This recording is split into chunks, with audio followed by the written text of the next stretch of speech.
My dear students, I am going to explain you number of zeros of a polynomial in terms of x with the help of a graph. How to calculate? You know that if it is a quadratic polynomial, then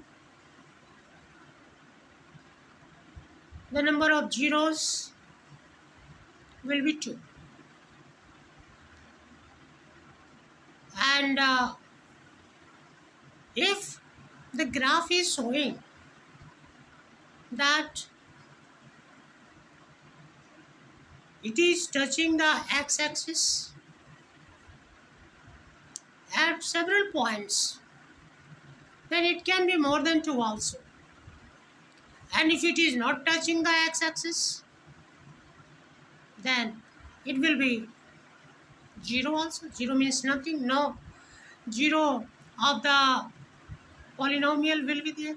So the graph, we have to see the graph of the polynomial if it is touching at one point on the x-axis. So that point's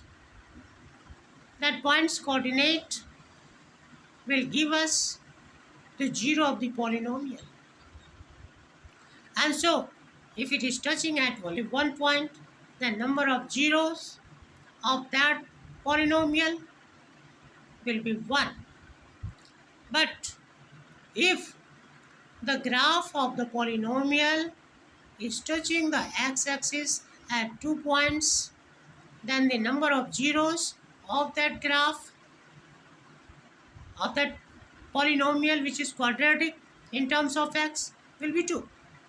Sometimes you will get that the graph of the polynomial is touching the x-axis as 3 points, the number of zeros will be 3. Sometimes you will find it is touching, that means the graph of the quadratic polynomial is touching the x-axis at 4 points, the number of zeros of that graph will be 4. So with the help of the graph, we can find the number of zeros by finding out at how many places it is touching the x-axis.